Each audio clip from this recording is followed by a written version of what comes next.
Fog Entertainment back with another Mayans MC review, Buho / Muwan. Episode 3, Season 1, and what is going on in this episode? Well, I'll tell you what, we've got a father and his son laid out, sparked up, dead, lying in the middle of, looks like I don't know what you'd call it, downtown Santa Padre. Is that the term you'd use, big man? Shithole. It's a shithole, but I tell you what's going on this episode, guys. We've got a club trip going to Vegas. That is what we've got here, isn't it, Chief? We've also got Felipe sitting back, clinically depressed in his house. Nothing particularly insane going on for him.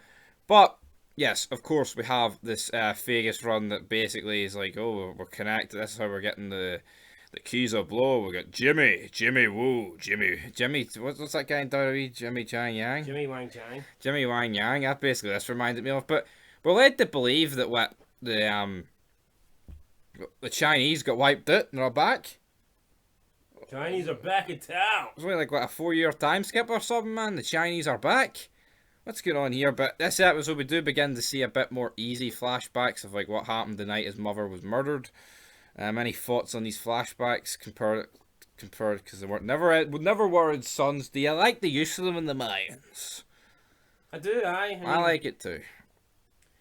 But at the same time, I mean, If it didn't have I it, like the way it happened in Sons, where they kind of just spoke about John Taylor rather than showed flashbacks. But yeah, I guess you could say it means more because each character would give their own a few of it.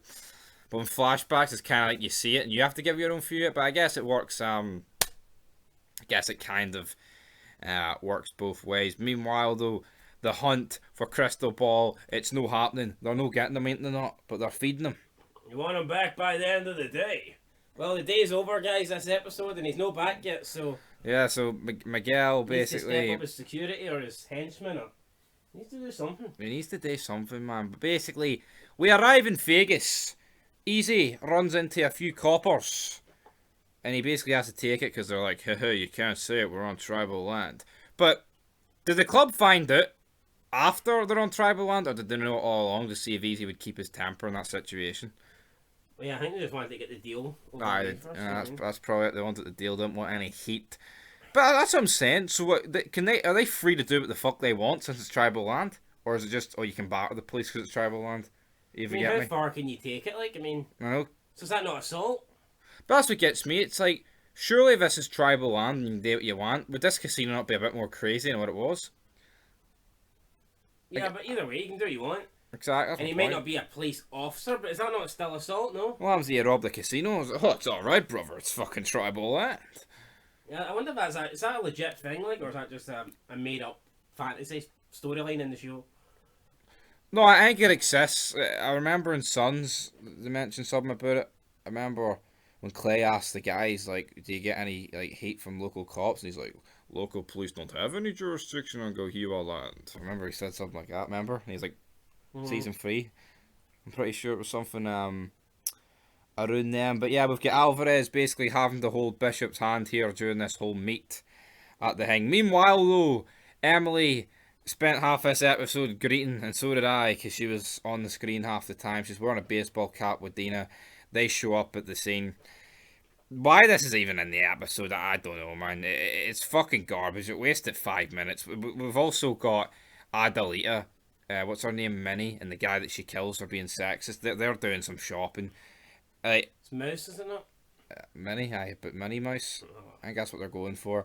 They notice that wee boy sitting beside two where the bodies were burned. Turns out he's related to him, but he's not actually related to him. He's a liar. He's a liar. He's a plant, damn it. He's a plant. Because earlier we had seen Miguel, he was cutting kids up. He was like cutting the palm of their hands and smearing their fucking AIDS-infected blood. Yeah, just weird. Face, or at least that's what what's the ponytail guy called? Nestor. That's what Nestor says. Like, don't get that blood shit on you, man. These kids have got every disease. Full of disease. So yeah, basically, Miguel recruiting child spies to try and get his son back. Then you've got Adelita recruiting fucking child soldiers to try and fight the cartel. I mean, a lot of kids being used in this show. Maybe they don't want to pay for the men adult, to come in. that's probably it. Like, it was something along... Cheap labour or something like that. Cheap labour. We go back to... We'll cover our Felipe arc. Literally, these scenes of him just looking at his window, oh my god, collecting mail or whatever the fuck he was doing at the front of his house. Um, all his other really pathetic stuff. He then goes into like his locker. They're using white. No, I mean they're using kids to fight wars. Yet white people bad, brown people good. That's pretty much it. He grabs his double barrel, confronts the cop. My son's doing everything for you. And he's like, it's okay, we're just keeping eyes on you because Galindo's doing something relative to a war. Alright. Felipe, guys, he absolutely sucks, in my opinion, won't change. Well, there was ever. a good wee line there. He has the gun, and the guy says to him, "Can you get that gun pointed at my face?" And then Felipe replies, "It's going to be." He said, "Can you get that gun at my face?" It's going to be, and then he said, "It's going to be down your throat in a minute." I thought that was a. It was alright, like, but it doesn't change the fact he's shit. Right, he's shit. I mean, even a broken clock is right twice a day. Well, that's actually no. That's true. Like, Although, in his case, it's only right once. 24-hour clock, brother. Goddamn right. Meanwhile, back in Gahiwa land in the casino, they've got the meal. We've got Angel basically selling the drugs that they've stole essentially to the Jimmy guy. We get the meat. They agree with the prison people. The rest of what's happening. Looks like everything's going according to plan. Alvarez references back to Sons when they had that beef with the Sonora. This guy didn't catch on to it. I caught on to it. I like wee nods like that. They don't have to like completely explain it, but if if you actually have a functioning fucking brain, you can figure it out. Well, that explains why I didn't get it. Then out and anywhere, Jimmy Wang Chu, Jimmy Wang Yang, he's assassinated. Single malt to the back of the head. Half the club can't believe it, and half the club are Easy, Gilly, Angel, and Coco, the four traitors essentially, because they're doing their own And stuff. Bishop's like, the look on your face was worth it. So, I mean, it's almost essentially like Bishop knows that they're traitors, and he was like trolling them to make them think that he'd caught on that they were traitors. I mean, storyline sense, this didn't make a lot of sense. Plus, why the fuck's Angel selling the drugs that he ripped off from the club and from these people to a guy at the fucking same location? To me, that is just, that would just never happen. I think that's a really, really It's bad. one thing the guy in the Chinese doing it from like an outsider, but from actually doing it from same people.